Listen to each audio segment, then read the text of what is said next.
Alright, what's going on YouTube? FXDLS Brooklyn is back in the building.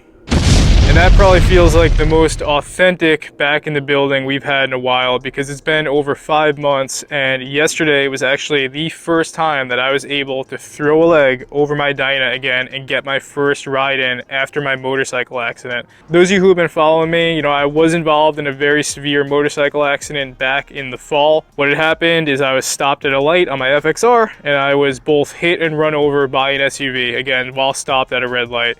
There's not really much else I could say about it for legal reasons, but it was nearly fatal. I came really close to losing my leg, and I sustained life-changing injuries such as a broken femur, the biggest bone in your leg, a broken foot, torn tendons, as well as a really big incision wound into my knee. Yes, I walked away with my life, but I also left not being able to walk for 3 months.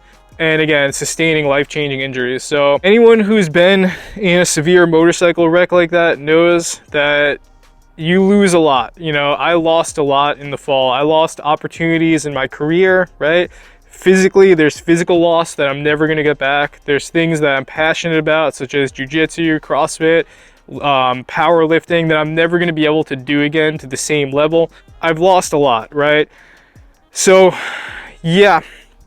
It's by far the most challenging situation I've ever had to deal with in my entire life. One of the things they don't tell you when you're coming back from a severe physical trauma like what I went through is the hell that you go through to come back.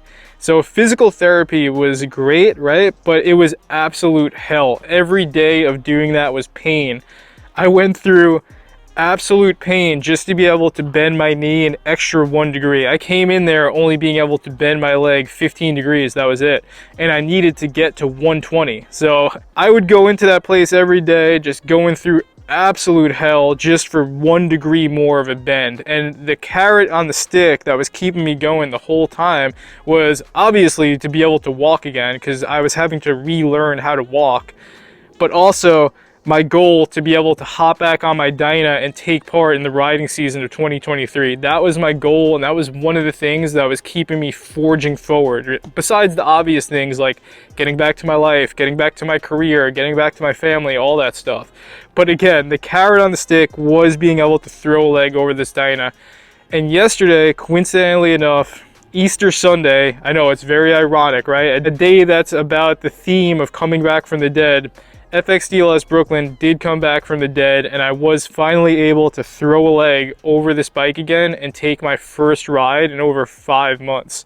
So I don't wish anyone to ever have to go through what I went through. That's by far the biggest physical trauma I've ever had to deal with. It's by far the biggest setback I've ever been given in my entire life. But what I'll tell you is being able to throw a leg over this bike after going through the 5+ months of hell that I went through is one of the sweetest victories I've ever felt in my life. To rise above those setbacks that I had in front of me in the time that I did it, again, I don't wish anyone to have to go through what I went through, but I do wish that at some point in everyone's life, they could feel that true victory and what that feels like, because there's literally no better feeling, right? So it was a day of triumph for me. I do know, you know, from doing this for a long time, that some of you write in sometimes and you are on the shelf for motorcycle accidents. And I wanted to take a moment and make a video for anyone that's in a situation, whether you're in an accident or not, that took you away from riding for a long period of time, and maybe the things that you could expect back on your first ride. And I wanted to do that through telling you what my experience was.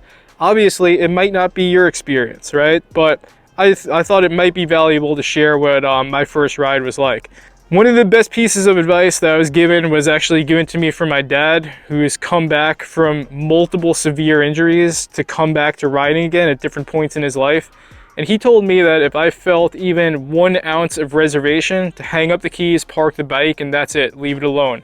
So that was one thing I knew going forward, was to be aware of anything like that. If I did feel some sort of reservation, to just be aware of it and do not push through that. And again, that was me following the advice of the old man. I didn't set a date on my calendar where I wanted to be back on my bike. I just woke up, and the first day where it felt right, I did it, and that was it. It worked out for me. So for me, I'll never forget how easy it was pulling in this clutch again, hitting that ignition again, twisting this throttle again. It was very easy, right? Doing that first mile, you know, pulling out down the block, it felt like coming home. It legitimately felt like I was coming home to something. And just getting back something that I lost that has been a lifestyle for me, and something just beyond, again, beyond being passionate about, a true lifestyle, there's just no better feeling in the world. And again, so for my situation, like, you guys know my history with this bike. I've been through it all with this bike. I've been cross country and back. I've been over international borders. I've been in many challenging situations with this bike. I definitely have that soul link with this bike. This bike does truly feel like an extension to me. I know every millimeter of that clutch, what it's going to do when I pull it. I know every millimeter of that throttle. I know the braking power. I know the balance of the weight. I know how it's going to perform in different situations. So all of that experience just came back like this. Almost 60K miles I have on this bike, plus all the years that I have and all the miles under my belt. It all just came back in an instant, and I didn't know if that was going to happen or not, but it did. I kind of expected it to not come back and to kind of feel like unfamiliar for a minute, but it actually didn't. Like, again, that amount of experience that I did have just stayed. So that was one thing that felt really good, and I was able to do my miles yesterday feeling confident, feeling competent, and above all, just feeling joyous and excited with no reservations. So I guess it's not surprising too, because in moments when I've been out of Brazilian Jiu-Jitsu for a while and I've come back, I was always really surprised at how much I retained, even though I'd been out for like a year. So the same thing was true with motorcycles. If you've put in your miles and if you have the experience behind you, it just doesn't go away. Like, you hear people say that saying, it's like riding a bike. That saying is actually true. Like, the things that you went through, like, you don't forget them. So that's one positive. If you're someone like me that is coming back after a long amount of time to riding, that was one thing that was nice, right? Having that, and also just coming back to something that was a lifestyle to me and something that was, you know, my number one positive outlet, you know, there's just no better feeling, you know?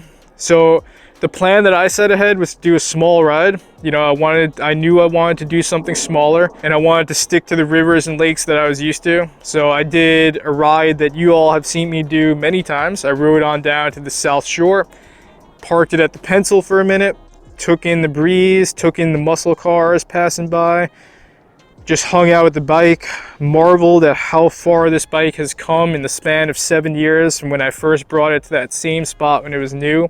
You know, just took in everything. And then I continued on. I actually stopped by the area of Oyster Bay. This is like sidetracking a little bit, but one inspiration for me while I was going through my recovery was actually Theodore Roosevelt, which is my favorite president. And I was reading a book about him after he was going through some hard times after he had been shot during giving a speech. And he was actually an inspiration for me pushing forward in my recovery. So I wanted to make sure I rode through some of the areas that he used to frequent quite often to pay homage to him and what he stood for. So I rode through there, stopped by Bayville, you know, just hung out, watched the tide come in and out for a minute, and just savored the absolute victory over all the obstacles that I had overcome in the last 5 months. You know, I say that like I have overcome a lot in the last 5 months, but I still got a long way to go. At the end of the day, that wreck was a life-changing wreck for me. There's just some things I'm never going to be able to do again. My leg's never going to be the same again. But that being said, I'm trying to hold on to the small victories. And yesterday is just a moment where I'm trying to hold on to as I continue doing everything I can to make the best of my recovery and take it as far as I possibly could take it within the limits that I now have in front of me. So yeah, the whole thing was an absolute amazing experience. All told, I think I only did like 70 miles, which you guys know me, if I'm taking the bike out, it's usually a 200 plus mile day. So, you know, I knew I wanted to start small, and I still feel the same. I'm gonna start small, I'm gonna do the rides that I'm familiar with, and I'm gonna take it from there until I could get back to where I was in terms of laying down heavy mile days. I think the icing on the cake was my brother Vong Asphalt came out at the end of the day, it's a tradition where he actually comes and celebrates Easter with my family. So he came, he rode out, and we actually did a little sunset ride. And it was important to me to do my first ride on my own terms by myself before I decided to be riding with anybody else, just out of respect for him. And that's advice that I give to new riders quite often, which is you got to spend your time on your own. You got to put in your own miles and learn your own limits before you start to mix it up with anybody else.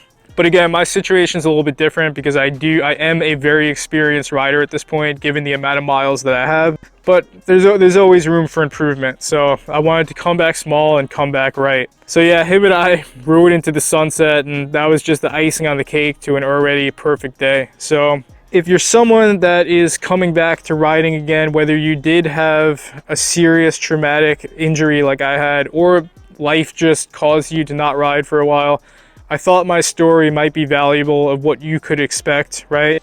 That's my story. Everybody's different, right? I do have friends that have gotten into wrecks and they never came back again, and I respect that too. Like, you need to choose the path that is right for you at the right time. For me, it's always going to be forever two wheels. It's always going to be this path, and no matter what, you know, I'm never going to be able to get this out of my blood, right? So you're catching me at a moment where I'm savoring a sweet victory, right? And I'm glad that you all are with me. I'm going to keep the content coming. I'm looking forward to getting back and making riding content again. And that's it, y'all. Thank you all for the support. FXDLS Brooklyn, back from the dead. BK Low is out.